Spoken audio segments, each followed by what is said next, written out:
Welcome to the Christian history class. Last week we covered basically from the years 600 to 1000, and we did it with one person. And we'll talk about that person again as a little bit of a review, but we're going to basically cover the exact same time period without talking about that person pretty much at all. As always, we're going to start off with our rules. Rule 1, we aren't covering everything, so if you're hoping to get an exhaustive history from even this 400-year period, you're certainly not getting it.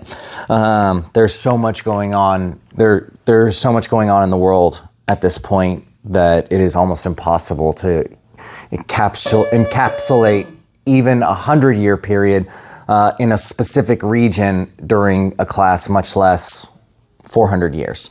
Rule 2, what we do cover is incomplete and subject to review and disagreement. So even what I am presenting here as fact, there are other historians who might disagree with my interpretation and whether that even is fact. So you should always dig in deeper. That is actually part of the tradition of historians. So even as I present this, I'm making choices. I'm making decisions on what to keep in, what to keep out. It's not perfect. I'm not perfect. The history I'm telling you isn't perfect.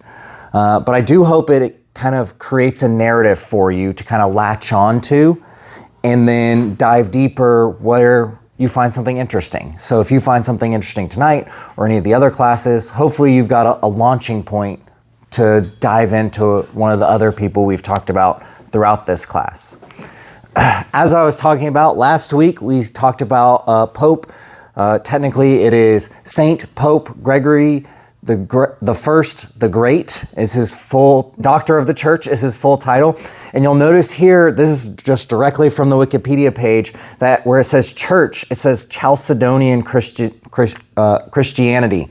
If you notice the person next to him, who is Pope Sabinian, that is his successor. What is it next to his name where it says church? It says Catholic Church. So the reason why we picked Pope Gregory last week is in many ways, historians look to him and say he was more or less the beginning of the Catholic Church that we have today. Now, was it ongoing before then? Absolutely. Will it change a lot after him? Absolutely. But if you wanted to pick a singular starting point for what is the Western Roman Catholic Church, Pope Gregory is pretty much your guy. I thought they considered Peter the first pope. So, that is true. Peter was the first bishop of Rome, and there are many bishops of Rome that come before Gregory. But as far as the actual Catholic Church, the one that we think of when we think of Catholic Church today, Pope Gregory is generally held to be the starter of that. Prior to him, the bishops of Rome were equal with any other bishop pretty much out there. They had some preference being from Rome over some of the smaller bishops, but in general, they were widely seen as just another bishop. In fact, after Augustine, their bishopric falls into decline. And if anyone becomes the top bishop, it's not the Pope of Rome or the Bishop of Rome, whom we call the Pope. It is actually the bishop, or what they call the Patriarch of Constantinople. So that would have been top dog until Gregory the Great. Go ahead. What other kinds of Christianity were at the time besides the Chalcedonian? So at the time, there's a whole bunch of different branches. The main one will be the Syriac tradition. If you've heard of the Desert Mothers and Fathers, they're kind of a branch of that. So there are other versions of Christianity going on, but this one, the Chalcedonian Christianity, represents a union still between the Western Roman Empire and the Eastern, what will become Byzantine Empire, or what is at this point the Byzantine Empire. So Chalcedonian, they're all united underneath that one umbrella. With Pope Gregory the Great, there's a break. And that's even reflected even in Wikipedia pages right here. So you can see that's why we spent a whole lesson on what he was doing, what he was up to. And even this lesson, we're going to see that for the most part, he was right in what he did. Or not, that's not right in like, righteous or something like that, but he achieved his goals, might be the best way of seeing that. So tonight we're going to get a little bit weird. Instead of talking about one person, we're going to talk about a whole bunch of different subjects. When we get to Muslims, we're really not even going to talk about theology, but rather their conquest might be. It's not even really a great word. Conquest is really not even a great word for what they accomplished, but we'll talk about that a little bit, because by the end of the Umayyad Caliphate, they will be in Spain, threatening to take France. But before we get there, we got to talk about saints. So, saints, this is the path to sainthood.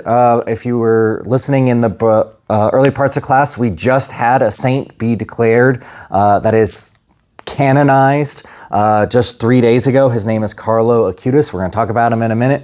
But here is the path to sainthood. This is the official path. It will be officially accepted this way in about the 1300s, but in general, even before then, this was the path to sainthood, and you could probably apply this path to anyone who is named a saint by the Catholic Church, pretty much, period. So, step one is you got to live a good life, a Christian life. You got to mostly agree with the doctrines and statutes of the church, and then you have to die. If you're a martyr, you can skip the first three. You get to skip the first three steps. Most people, especially by this point, are not martyrs. So by 600, Christianity is kind of in the air. You're not necessarily a martyr anymore like many of the early Christians were. There were a few, but for the most part, that has kind of ended in history. So at 5 years after your death, your local parish can send up a request to the local bishop, and they can open a case that says, you know what, this person lived a really good life. We think they might be worthy of sainthood potentially. You guys should do some investigating. As this case is opened, if they lived a good life, they're going to give this person the title servant of God. So the bishop doesn't need to go all the way up to Rome, doesn't need to go to a cardinal, none of that. The bishop can just give him title servant of God. Yes, he agreed with Catholic doctrine and theology, and this person lived a good life. So you can get to servant of God. Venerable is the next step. So if there is some sort of heroic virtue confirmed in the life, so if the bishop goes, there was something really great about this person. They did this really awesome thing. They made this awesome contribution, sacrifice.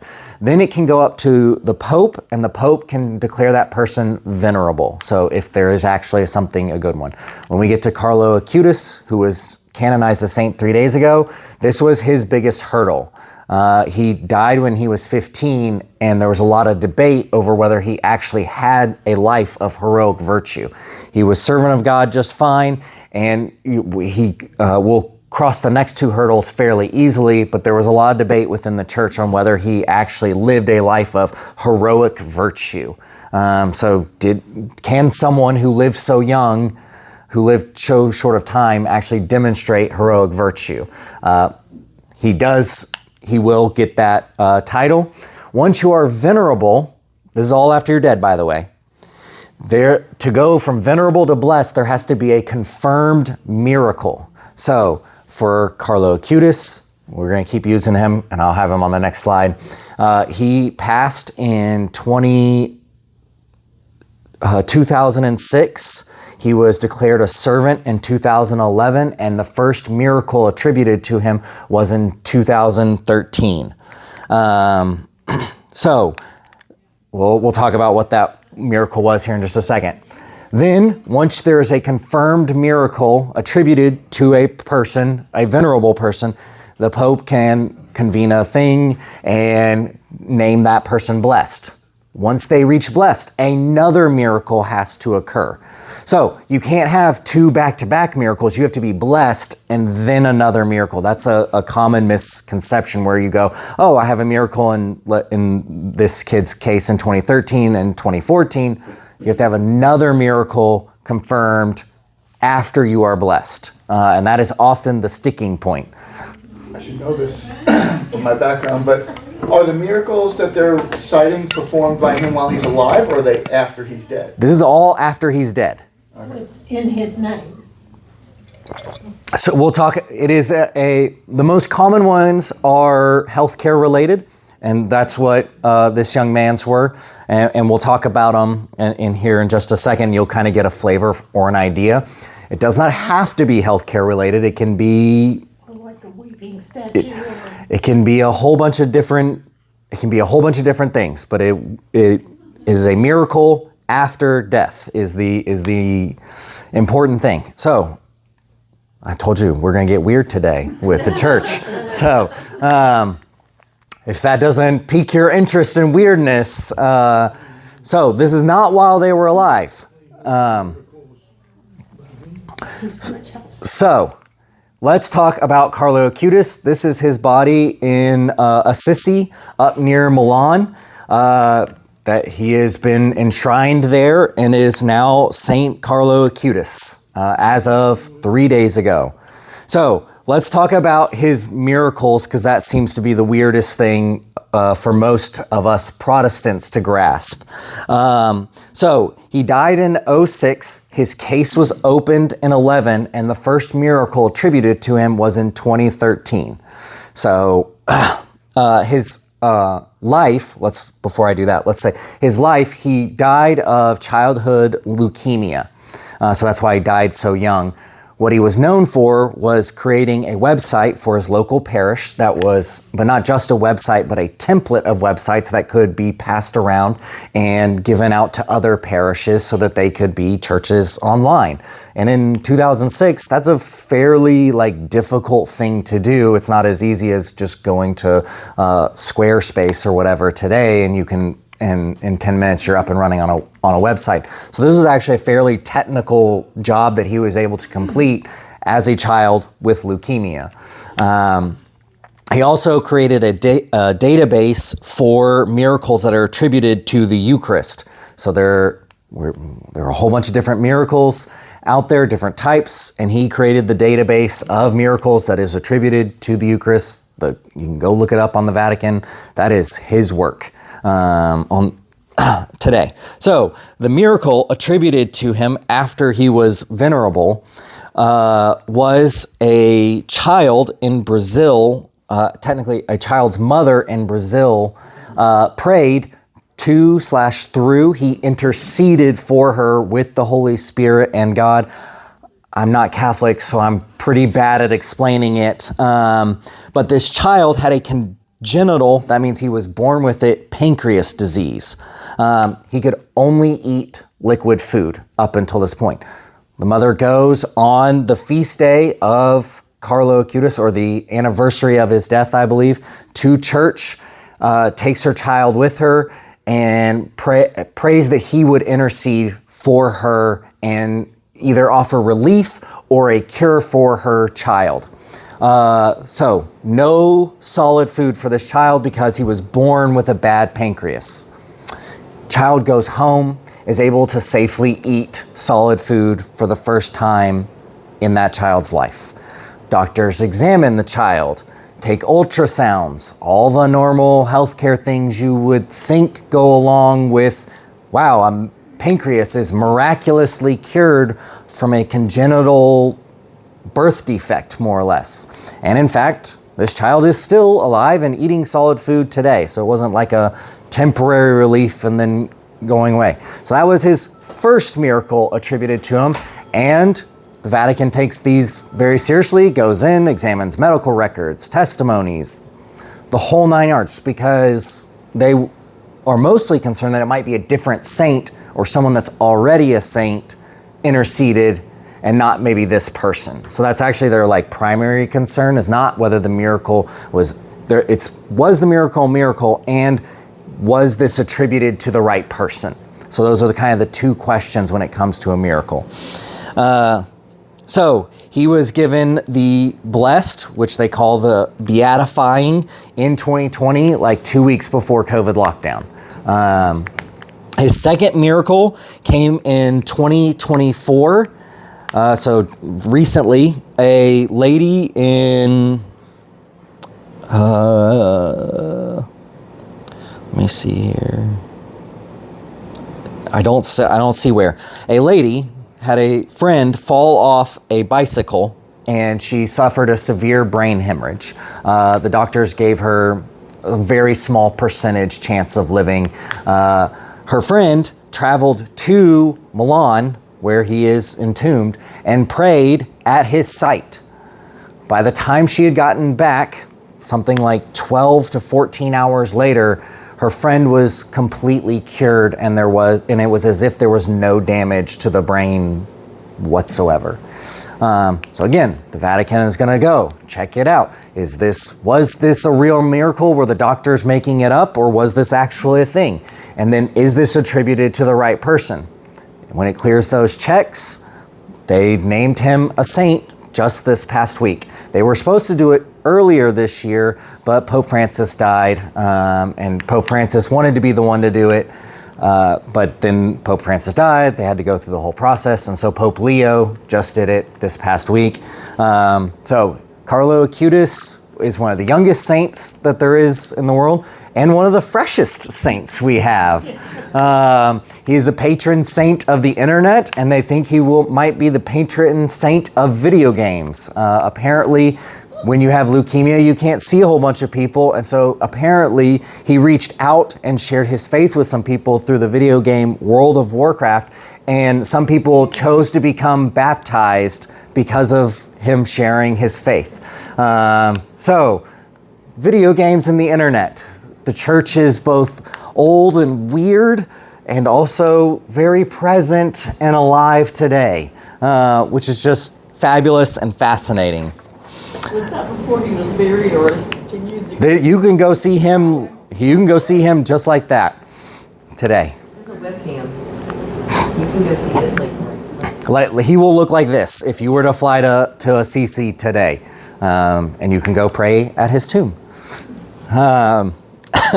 So, let's talk about a much older and one of the really OG saints, Martin of Tours. This is Saint Martin of Tours. Tours, if you don't know, is a town in northwest France, and it will become relevant later. Saint Martin was born in about either 316 or 336. I don't know why we're not completely sure which one of those, but it's one of them. But that makes it after Constantine legalized Christianity. His father was an officer in the army, honorably discharged, given land. His son, Martin, joins the army when he's 15 or 16, because that's what you do when you're a Roman citizen and your father made his name in the army. While he was on his way to Tours, or to Amiens, which is also in France, he came across a beggar.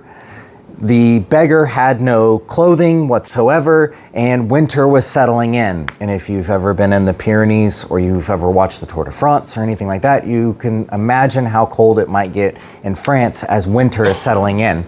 So this is a painting of Saint Martin cutting his cloak in half and giving it to the beggar.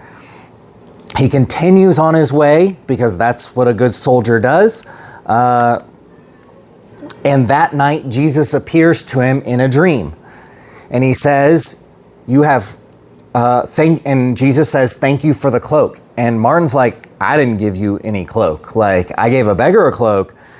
Thank you, Jesus, but I didn't give you a cloak." But the reference here is, whatever you've done for the least of these, you have also done for me.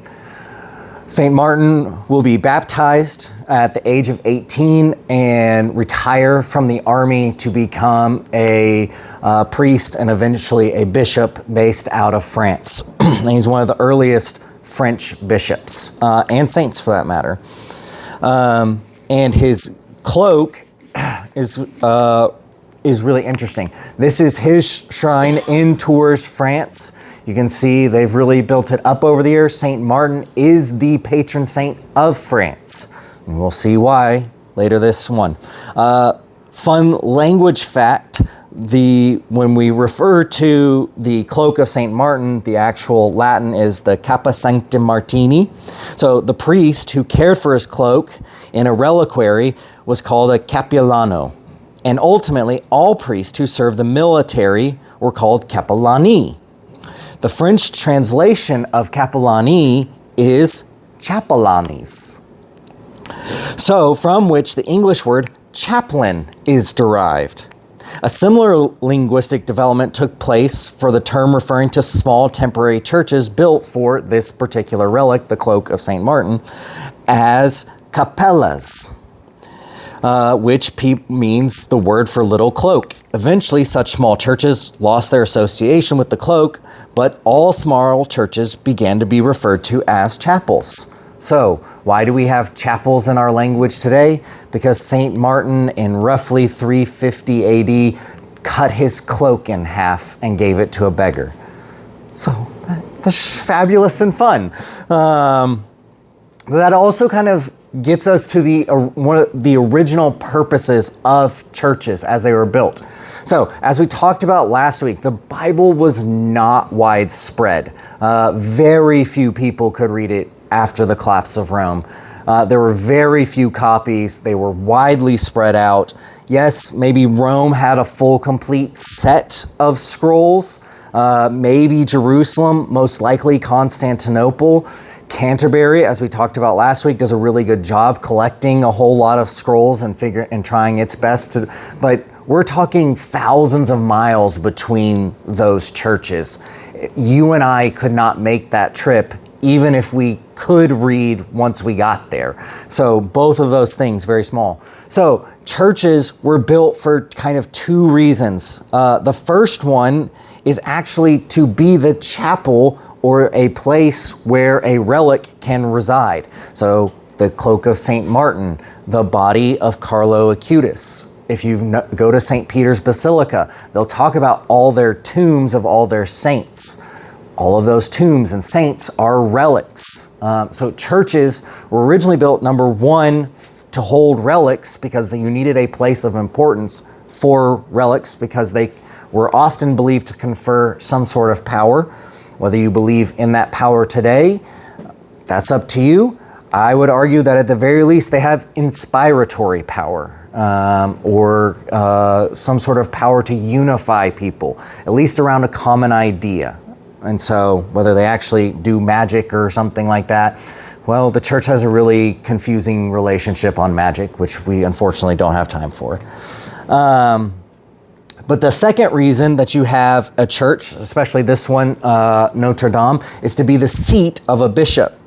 The nave is the main part of the church, and it's Latin for ship. And the idea is that the saints, or the relics of the saints, and the bishop would bear the people of God through the storms of life. So you need, it's not just dead people, but also the living, and you need both to kind of get through the storms of life. And so that was kind of the idea and the intent behind many of these beautiful Gothic churches that you can go across Europe and see today.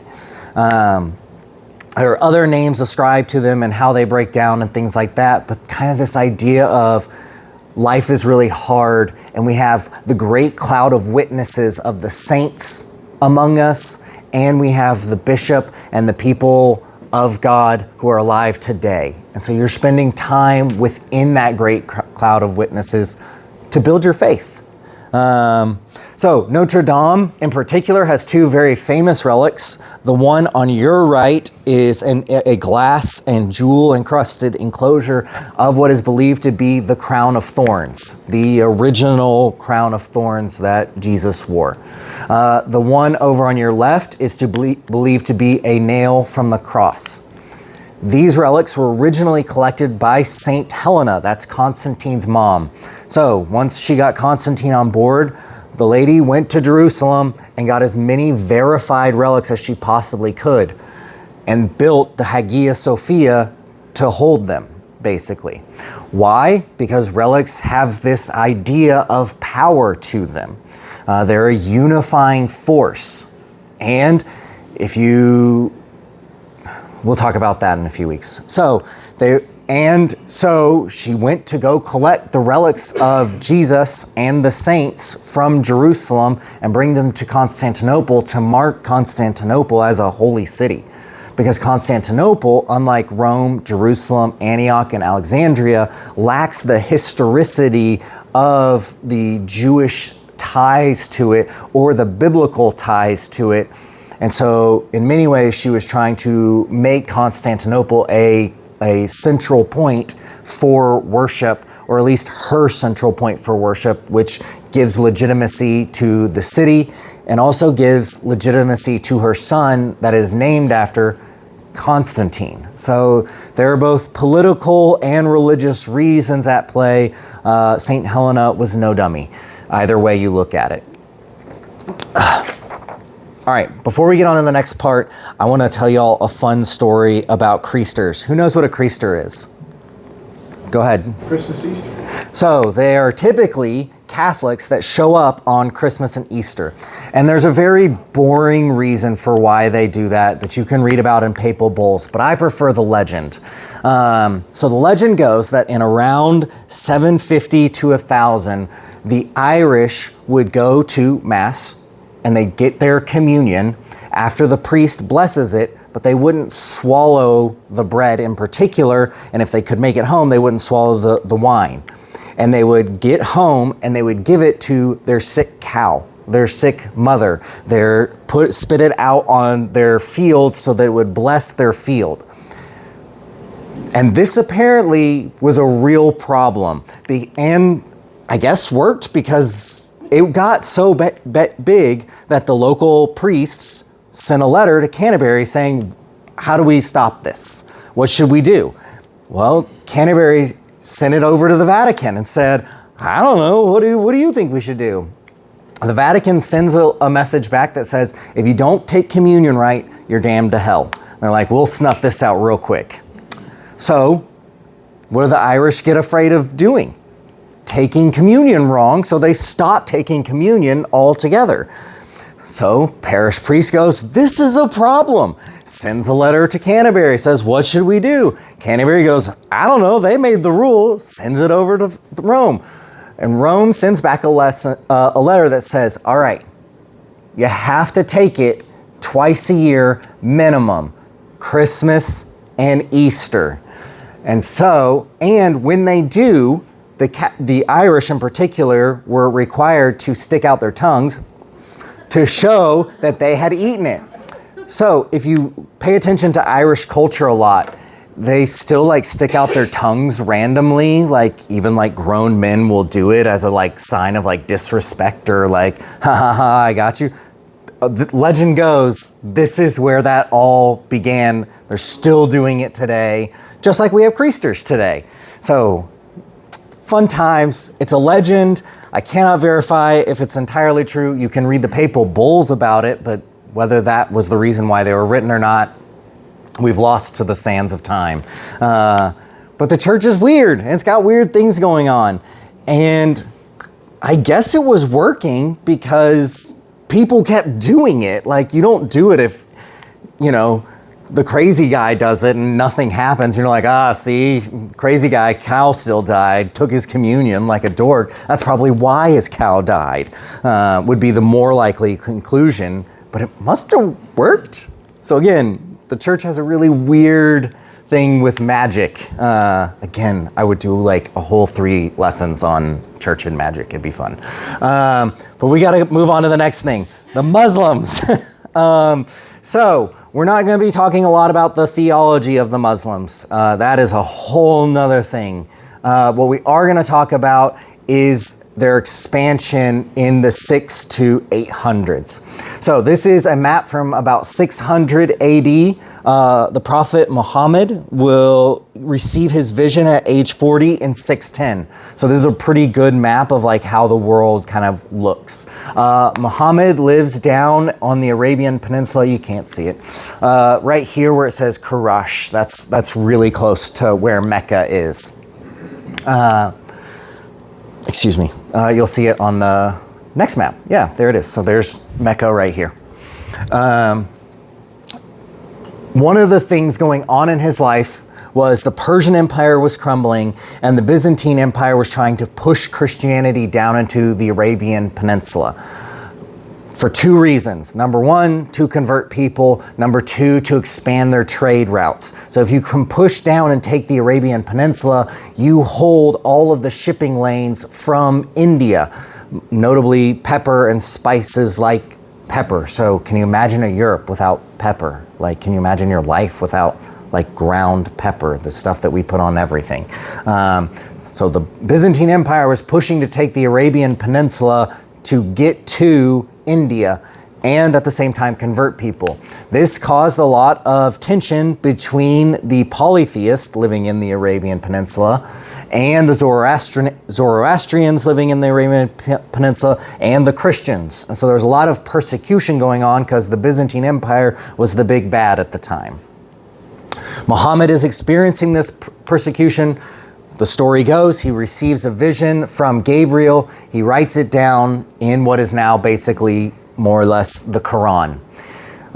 This is kind of his movements. You can see he makes it all the way up to Antioch and all the way over to Alexandria. He also makes it up to Ctesiphon in the Sassanid Empire or Persian Empire. That's their capital. So that you can see how he kind of begins to expand it. What he really does is unite all of the Arabian peoples under one cause. And as the Persian Empire is crumbling, he will suck them right in. And instead of the Byzantines getting the wealth of the Indian shipping lanes, the Muslims will get the wealth of the Indian shipping lanes. They'll also capture through the Sasanian Empire the Silk Roads. So massive infusion of wealth real early. So Muhammad will die in about 630. It says my notes say December 629. He will be what will come after will be called the Rashidun Caliphate, which means rightly guided. You can see how massive this grew in there. They were in charge for 30 years. So this is a massive expansion. Two reasons. The Byzantines were not as strong as they thought they were, and the Persians were definitely as weak as they thought they were. And so rather than calling it the conquest, it was more of like we come in and we take over the trade route. Did they destroy some cities?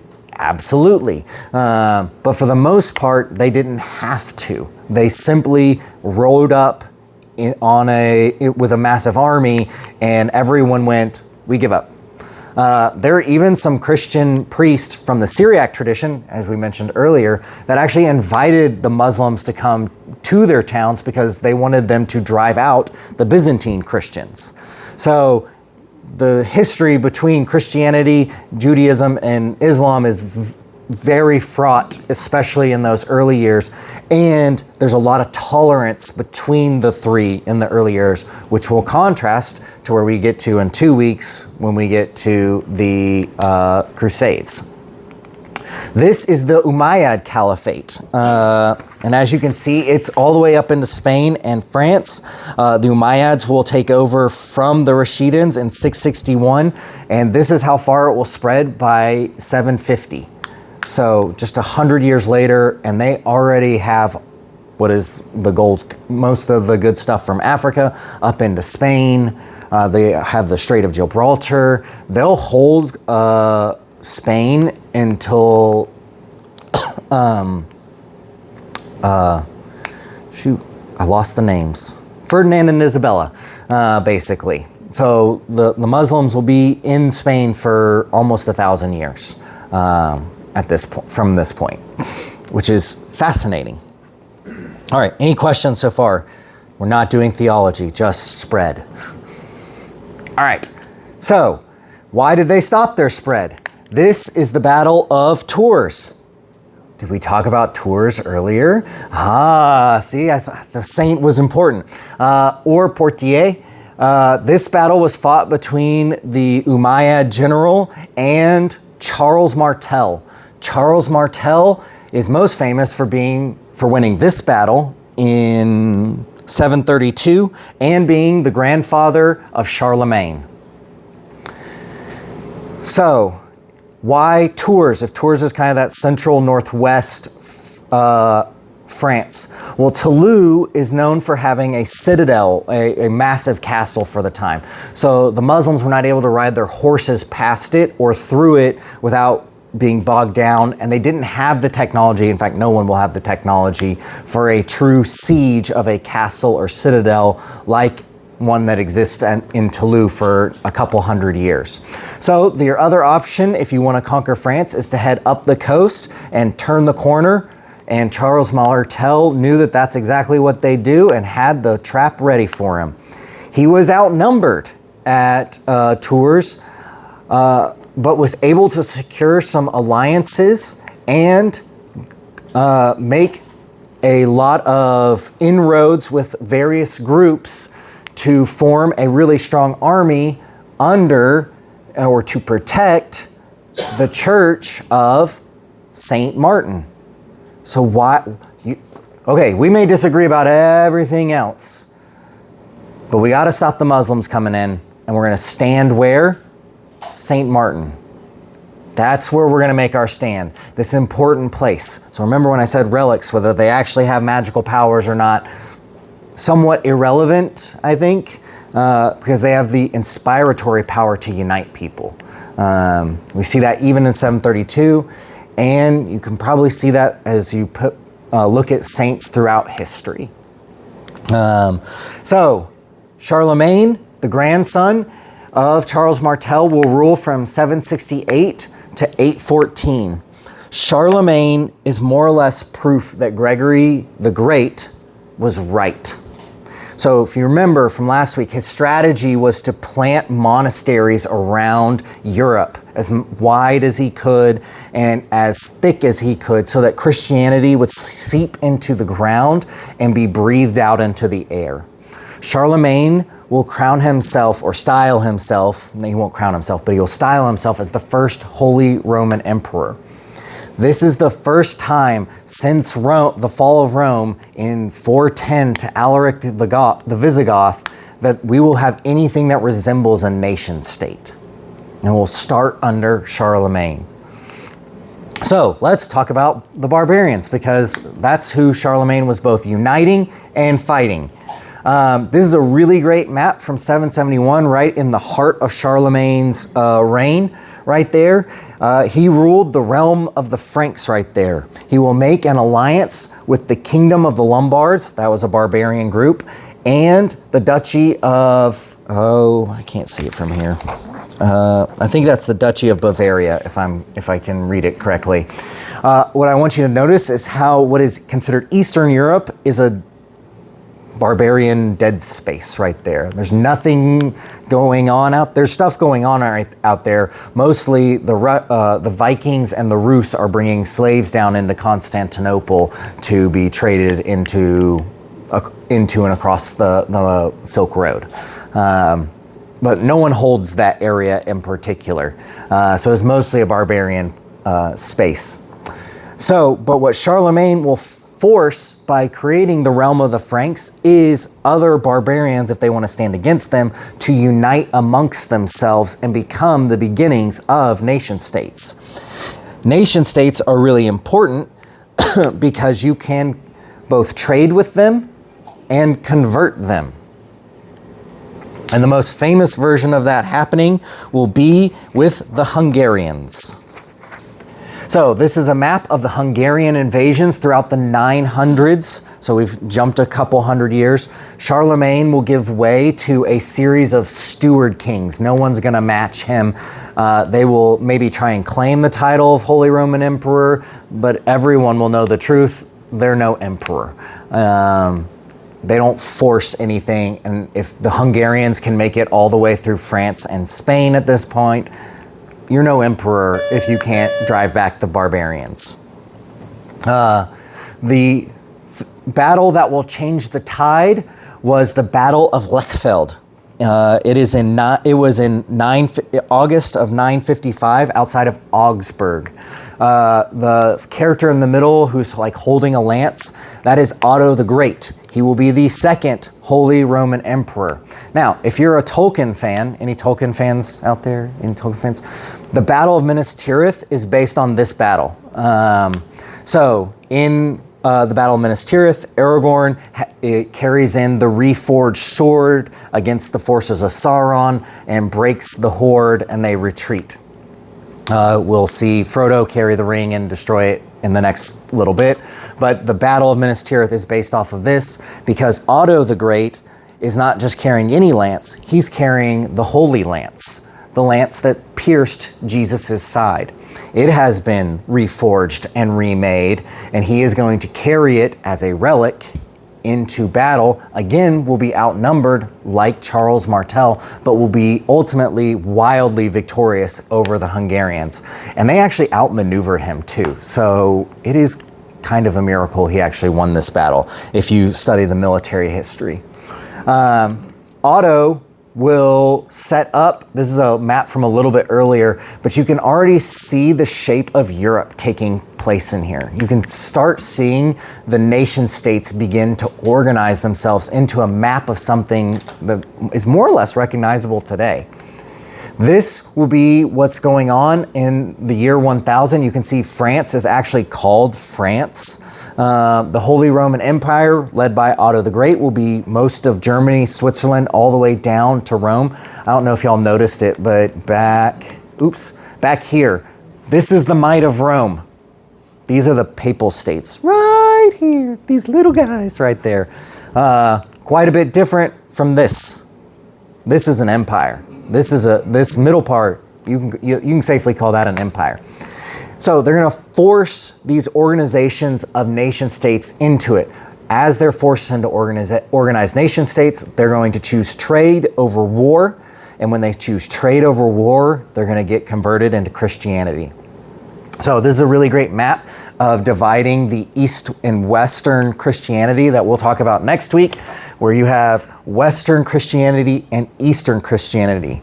Now, this map shows Christian pilgrimages in the Middle Ages. So all of these barbarian groups start getting converted.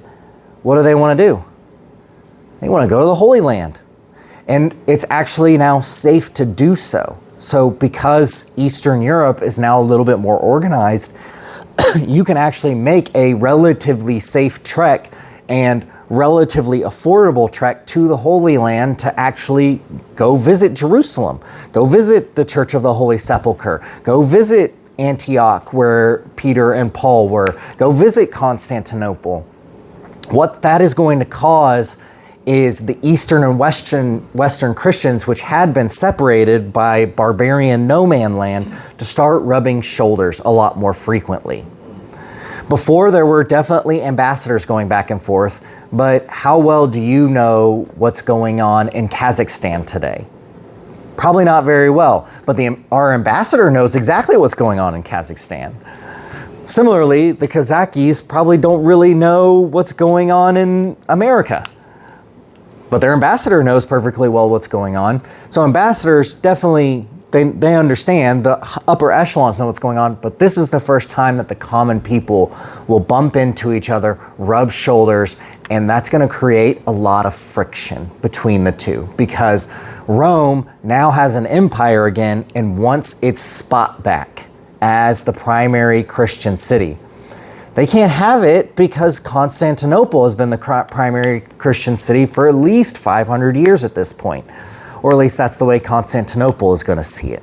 And so that's going to create and set up the East-West Schism that we'll talk about next week. And then that will set up the Crusades the following week. So next week, we're going to be talking about Pope Gregory VII, Anselm, and Urban II.